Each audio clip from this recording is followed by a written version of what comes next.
Hello and welcome back, ladies and gentlemen, to a Beyond the Summer presentation of the Galaxy Battles CIS Qualifier. Here it is going to be Empire versus Team White's game number 2 of a best of 3 series here. It's the upper bracket, or at least the round 1 of this group stage here. And it's, of course, going to be Empire 1-0 against Whites. They tried to give their all in game number 1. Had a very interesting draft involving a lot of potential as the fights wore on, but Empire were just picking them apart. They were able to isolate so many targets in the early mid game that their net worth advantage just spoke for itself. And eventually they just kind of got the rat on during the team fights and were able to break down some racks pretty efficiently. To the point that Whites had to GG before all of their heroes were even dead. And Empire may be looking to do a bit of the same thing here as well. While the Earth Spirit does get banned out alongside the Brewmaster and the Enchantress this time, we're going to be seeing Empire go for the Beastmaster, the Witch Doctor. Heroes that just are able to put pressure out. With just 1 point in Voodoo Restoration allows Witch Doctor to fuel a push really effectively with heal over time. And of course, Beastmaster, you know him, you love him, or you hate him.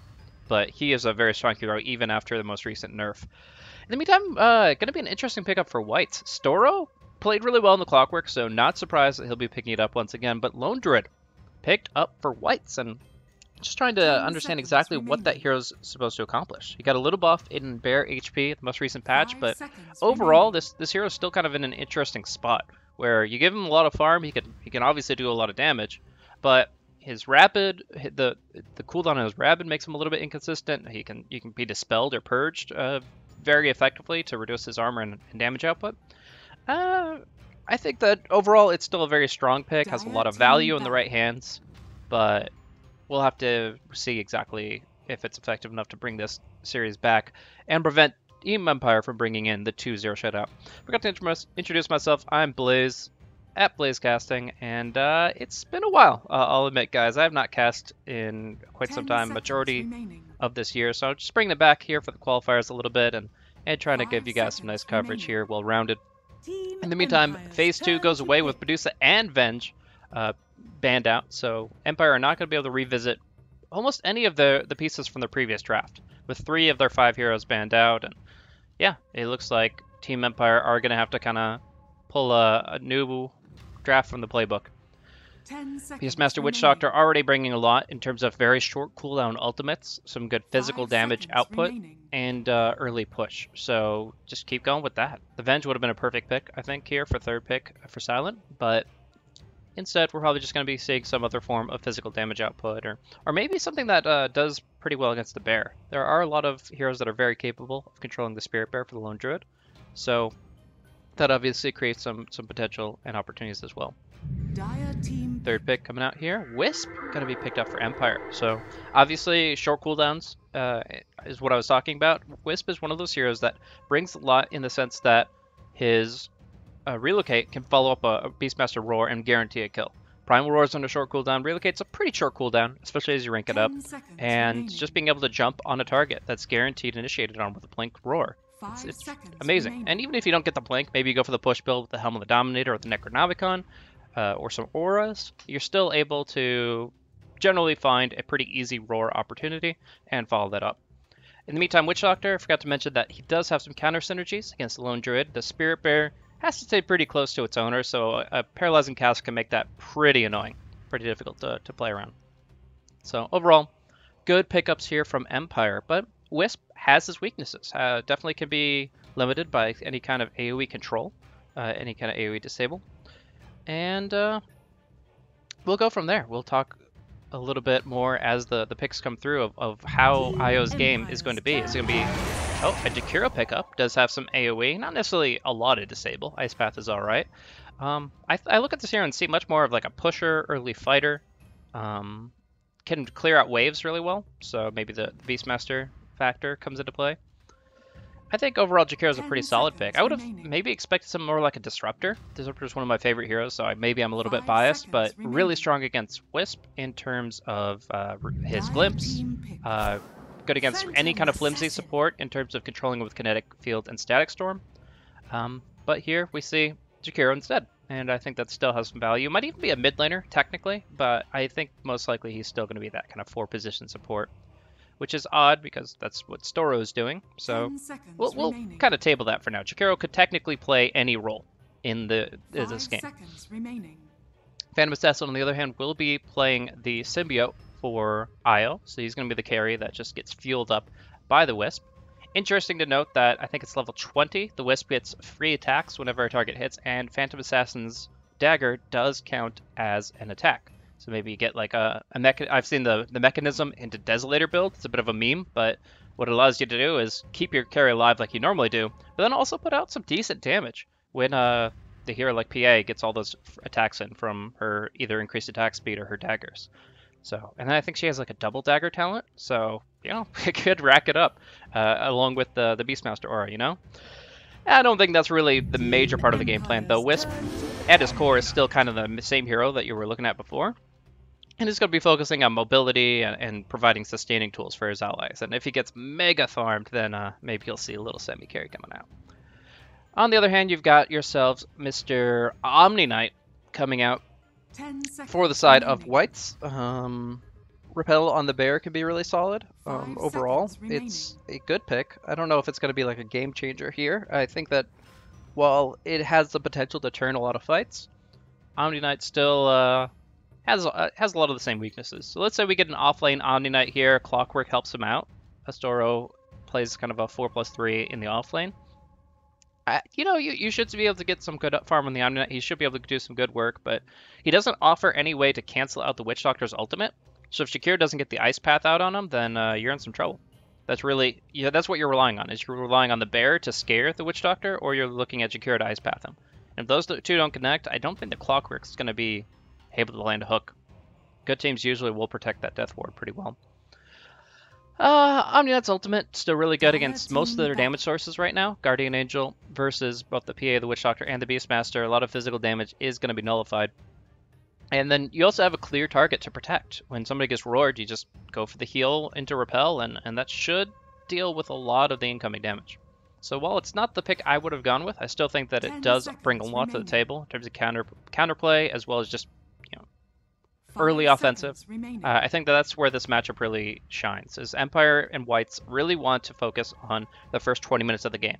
Not saying the game will be decided at the 20-minute mark. I'm just saying that the net worth advantage at that stage of the game is going to be one of the most defining factors of how the rest of the game plays out. A couple more bans coming out. Obviously, the Viper has that new Nether Toxin, which will break the PA's passives. Don't want to have to deal with that, so just going to go ahead and take it off the table. But we do have the Green Man back. Necrophos coming into play. Omni Necro is a very fun combo, allowing the Necrophos to sustain very substantially. I don't think Ghost Shroud stacks with Repel. I think it's coded just like Ghost Scepter so that you can't have both. But either way, just alleviating a lot of the threats and maybe forcing the PA to go for a Diffusal Blade. You never know. But Necrophos is going to be quite the frustrating hero to go up against. Oh, actually, Diffusal Blade doesn't purge anymore. What am I talking about? The Nullifier is actually the pickup that PA might actually be considering in the long game. In the meantime, Gyrocopter does come out. I've seen this hero play to great effect in the more recent patches. Ever since 7.0, people have been kind of looking at this hero a little bit more and trying to figure out exactly how to really optimize this hero. It does make me a little sad that Silent's not playing the Gyrocopter. I've catched some amazing games where Silent has played like a 60, 70-minute Gyrocopter with Divine Rapiers and everything. Like some incredibly powerful late-game Gyrocopter I've seen from him in particular. So wish that he was playing it, but he'll be picking up the PA, leaving FN to grab the Gyrocopter for himself. So yeah, we'll see who they decide to put in the mid lane there. I think both can technically be viable mids. You know, in the whole, like, the meta that RTZ pioneered was having the PA mid exclusively and have everybody kind of cater to him while the safe lane carry becomes like a tempo core with a stun. This is a bit different. I think it might be just a safe lane Silent PA and then Gyrocopter maxes the homing missile and does some good harassment with the early experience that he gets out of it. Sailor going to be picking up the Lone Druid, which would imply that it goes towards the mid. And it's actually Zitrax's Necrophos. So before we had Massacre on the Necrophos and Zitrax on the Abyssal Underlord. So it feels like it's a bit of a role swap here, unless, of course, they are just going to go ahead for a swap. and we'll see. The supports are all the same on either side, but the cores are kind of surprising. Overall, trying to see who matches up the best. I really do think the Wisp has potential to shine here. Just gets like an early Glimmer Cape or Mechanism. It can be the saving grace against the Reaper Scythe. And I just don't think they have a lot of tools to control it. So you never know. There's a lot of ways this can play out, but right now, I think that it does favor Empire a little bit. They have the tools to again break towers down and win the early game, and then suddenly your Gyrocopter and your PA are exploding in terms of farm. You only need a couple items on PA to be very scary. Get your ultimate up, get maybe a Desolator or some other raw damage item, and you're feeling pretty good about yourself. Nullifier. I really want to see that item. I don't know if it's going to come into play. It's very expensive, but it is still a high potential item, I think, in this matchup in particular, because you do get yourself the ability to dispel the target, to mute them, which means they can't use their items, and then you get the slows against them. And of course, it's just a lot of raw damage on top of that. 65 damage with a little bit of armor and HP regen.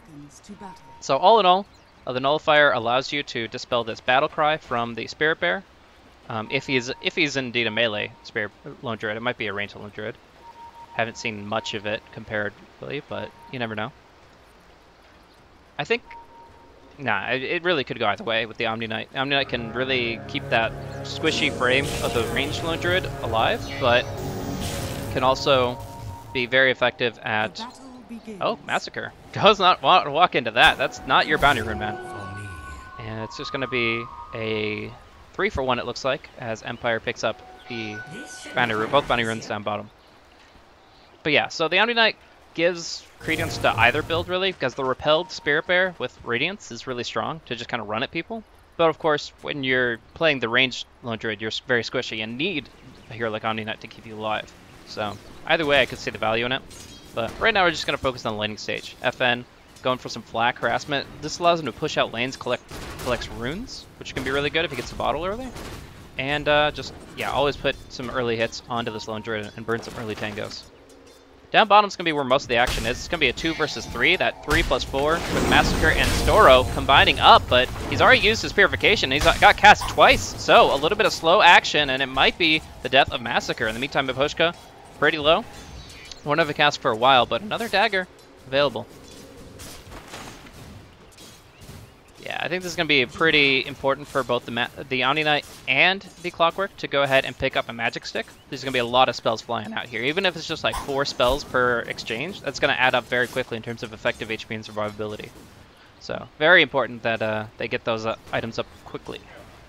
Meantime, we do have, once again, a 1v1 up on the top lane. Or sorry, it's actually going to be a 2v1 with Ghost Stick going up against the Necro plus Jakiro, going for a side pull here. So, 2 heroes down bottom, trying to, punish Miposhka's aggressive positioning, but even the boots of speed is not enough for him to really guarantee the cog lock. And Vanscore just goes for some creep pulling. Bottle up and allow you to really keep your heroes sustained down here as the pulls continue and whites start losing out on some experience. Now, these neutral pulls aren't as effective as they used to be. Oh. Combining up, trying to get some good damage here. They knew that Storo had to stay here for a few more seconds thanks to that bounty rune. And they go ahead and just drop the Maledict to make sure to punish him for it. And he might be going all the way back to base.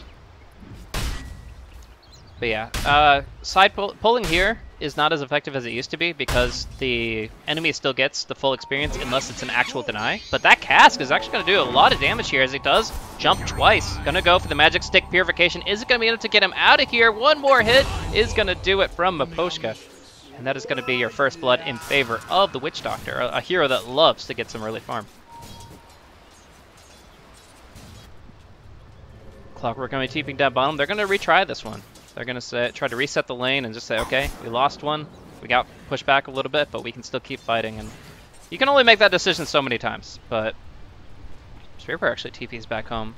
Heals back up, apparently taking a lot of harassment from FN's Gyro. Who is going to be going for Booth's bottle.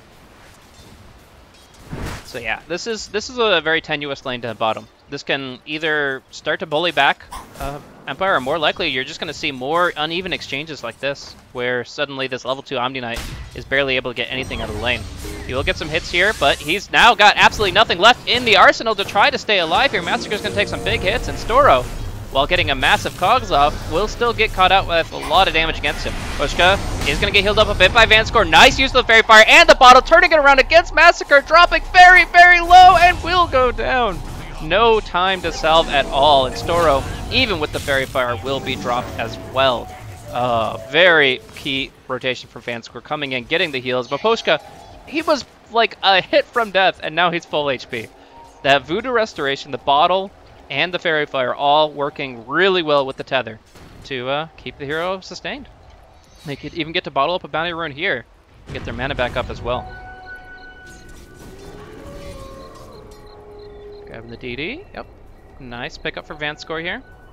Storo really doesn't have anything to work with as we see a side rotation. And that homing missile might be able to set up a really good cast. Vanscore trying to come in. It's going to be under tower. Is it going to be enough damage here? They do not have the Savage Roar to get them away, and that's going to be FN picking up a very... or Pushka picking up a very nice kill, and FN getting some free heals. So, right now, Empire, with their action on bottom lane, their action with the supports, it's been very effective. Simple tether away from Vanscore, and Storo's got nothing. So, this is just everything that Empire want out of the laning stage. Their Phantom Assassin is getting good farm, 26 and 9 on CS. They're picking up kills left, right, and center on both the off-laners and now the mid-laner. And they've even forced the Jakiro to rotate, which gives Beastmaster a more favorable matchup up top. While he is getting pretty slaughtered, 27 and 3 versus his 18 and 4, I still think that there's just so much value in what the supports are accomplishing on the side of Empire. Oh, Storo might get seen. Oh, there's no trees, so that he definitely is seen as he makes his rotation, but doesn't look like it's gonna be too much against him. Free bottle sips. They're just baiting in the Omni Knight now. Go right on top of him. Magic Stick is gonna help, but it's not gonna do enough as they just slash him down once again. And Storo looks on as this offlaner just gets gone. Alrighty. So Vanscore is doing work. He's always there in the nick of time with the bottle slips available and just playing this exactly like a Wisp wants to. He's going to get some early experience out of these kills, and with the Tome of Knowledge, probably will find himself early level 6.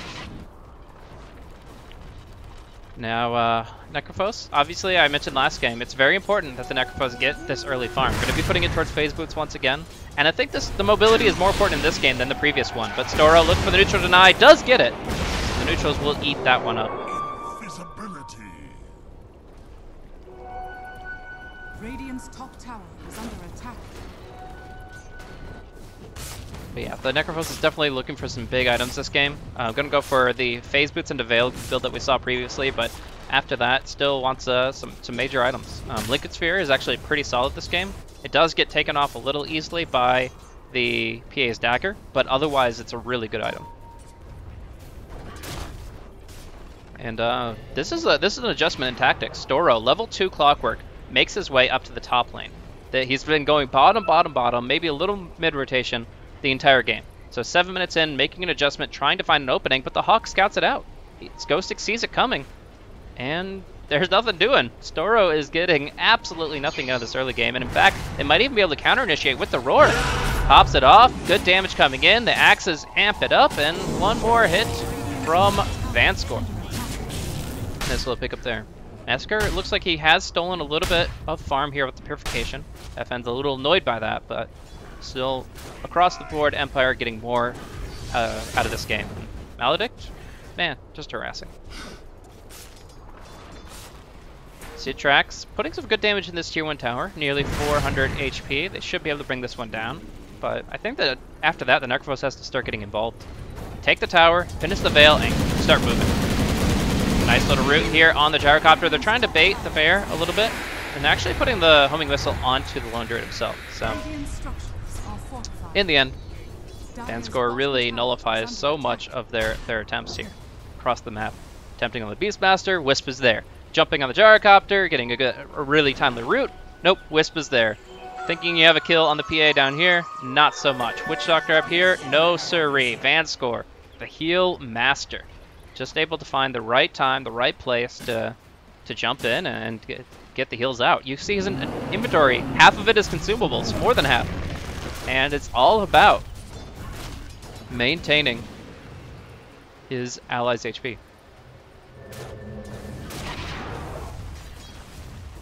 Storo will just not even leeching level 3, just in a weird spot. Like, he gets caught in, he's like, oh, I have an isolated target with battery assault. Yeah, but it's a gyrocopter who will absolutely destroy you with his rocket barrage. So, a very, very weird situation. Savage Roar is not available. He has not skilled it up at all.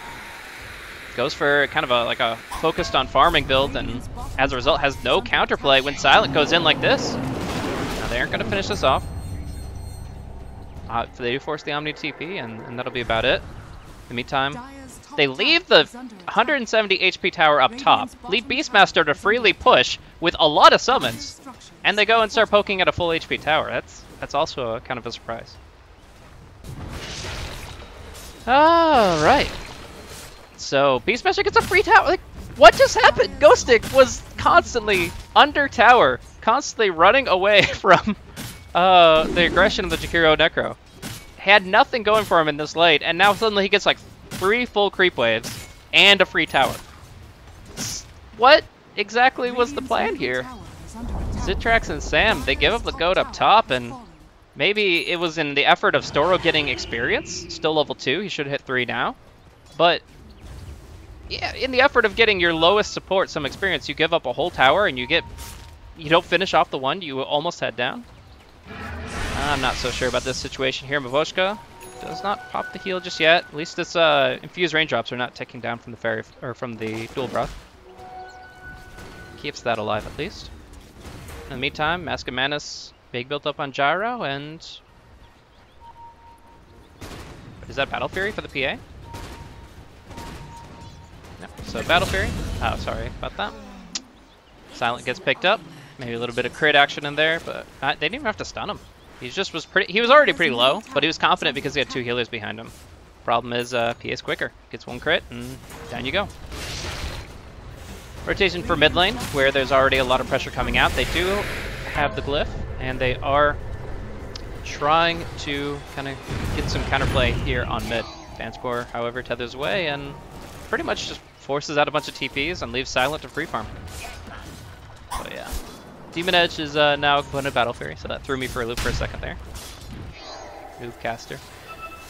And yeah, plus he gets a cleave talent at level 15. So if he can choose between the corruption and the cleave, obviously, but if he does get that cleave stacked up with Battle Fury, then yeah, he's just gonna be able to farm like crazy, and he's gonna be finding his follow-up items very quickly.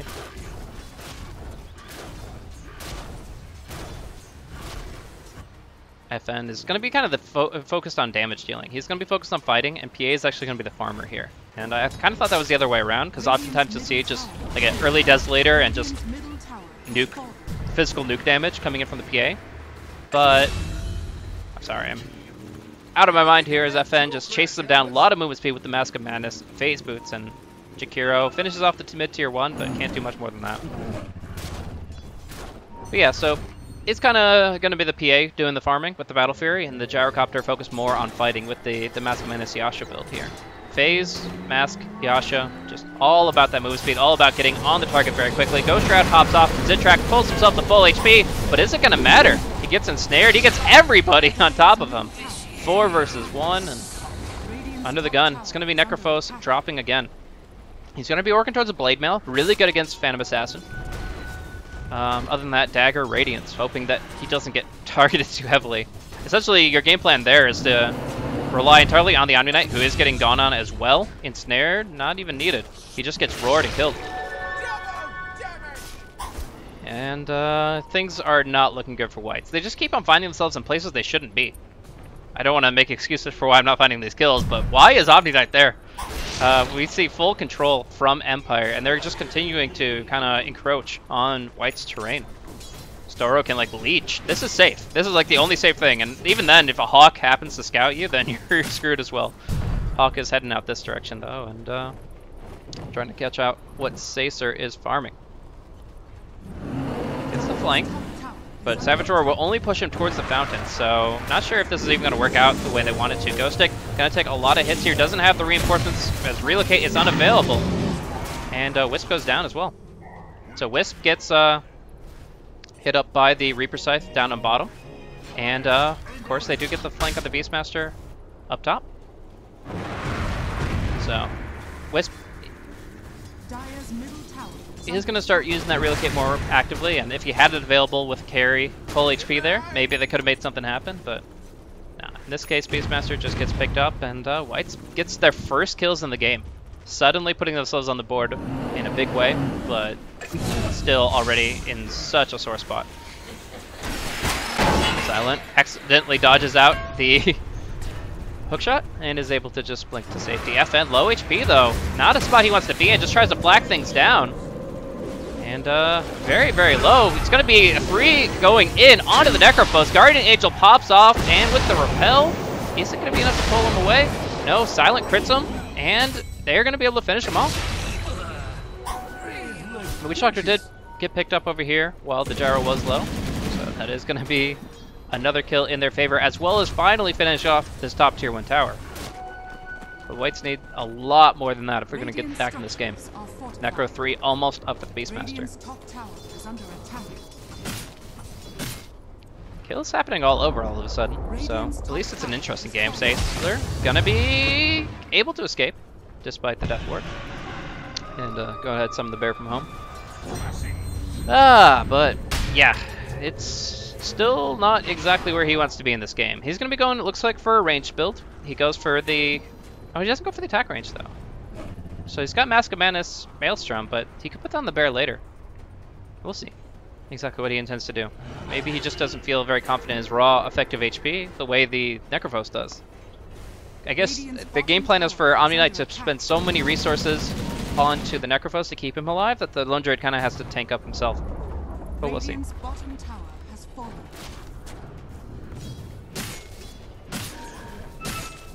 Ghostic kind of gets found out here.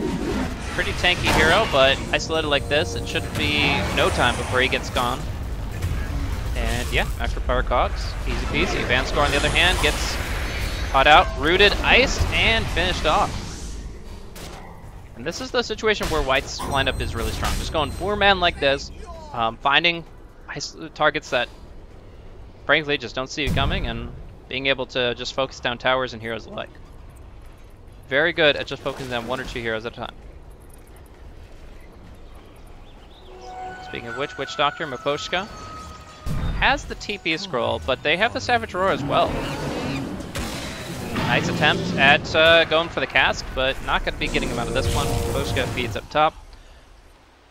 And some good ward action now coming out from Whites. This is very important that they get this kind of intel and know where to go. Obviously, they still have to pay attention to exactly where PA is. If they're not close, the blur will make her invisible from the minimap. So they have to kind of keep eyes on her. But the ward action is a really good start towards finding openings that they desperately need.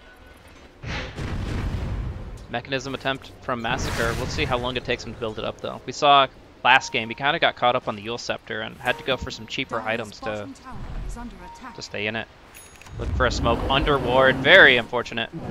As this could have been a key opening. With all this vision, with this opportunity to like get a lot of experience swing back the other way, with this tier 1 tower gone, they definitely could have found a really good gank opportunity, but it was scouted out by the smoke. Storo is going to go for the hook shot here. Very dangerous if he does. He goes for it, he connects with it, but they've got the answer. They've got the preparations.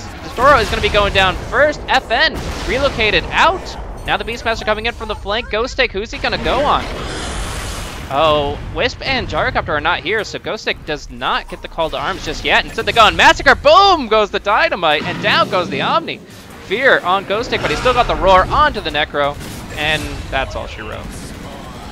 So, I don't know if you needed to go all the way back to the fountain with that one Vanscore. I guess better safe than sorry, as they did have pretty much everybody ready to go, and if there was a Reaper on him, then you definitely want to bail him out as quickly as possible.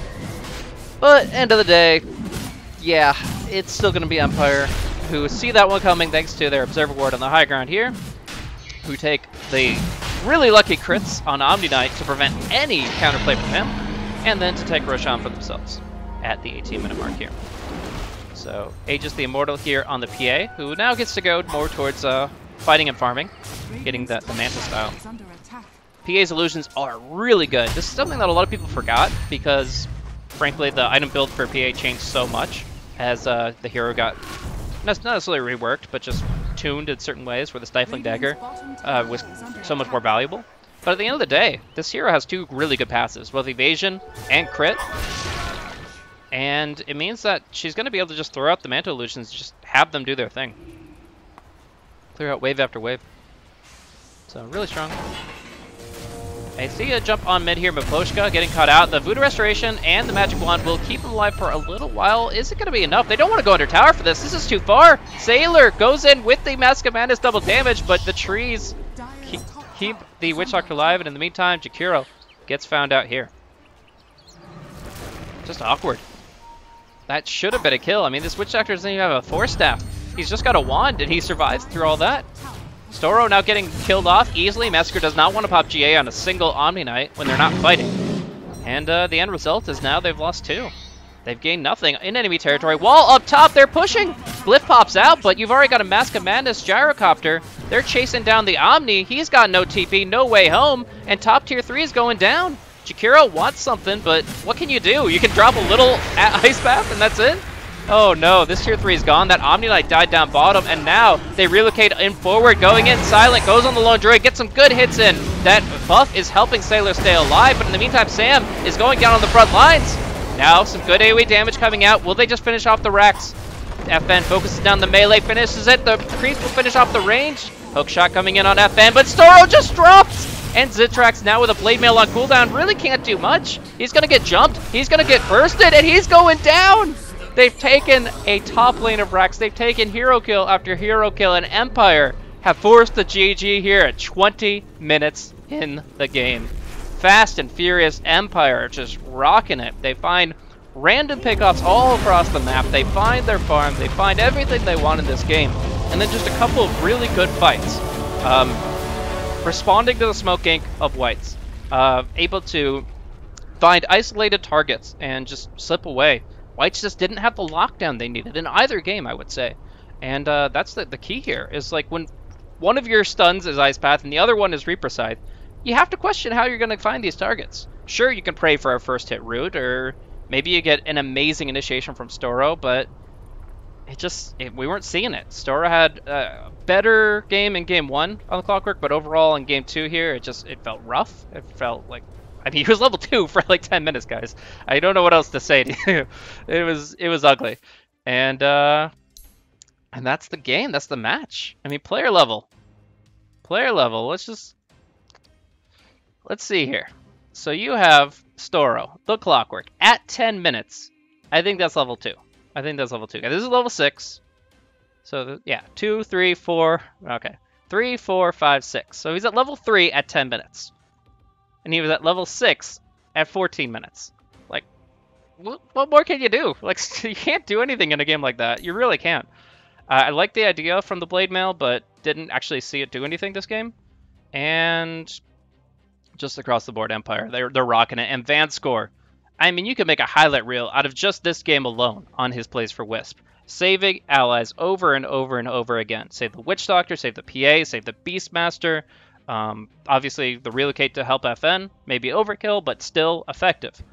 Vanscore rocked it. He played the Companion Cube very well this game, and that is going to set themselves up for a 2-0 victory over Whites. So we'll look at the incomplete bracket for a moment here and just take a note that Team Empire over Whites means they will be facing DD, I believe, tomorrow in the upper bracket final for this double elimination group stage bracket here in Galaxy Battles CIS Qualifier. And that's going to wrap it up for now. South American action will be happening a little bit later in the day, probably like 4 hours or something. The time zone's really confusing, but yeah, we're going to have South American coverage here in a little bit on Beyond the Summit. Thank you guys for tuning in here to the CIS Qualifier. Team Empire 2-0 Whites and advance to the winner bracket, while Whites will be facing M19 in the lower bracket tomorrow as well. So that's going to be wrapping up here. I'm Blaze at Blaze Casting. I don't know if that's a fair Twitter handle, as I'm not casting as much anymore. A lot more behind the scenes work for you guys, but still very happy to be able to bring you guys this game, and I'll see you guys next time.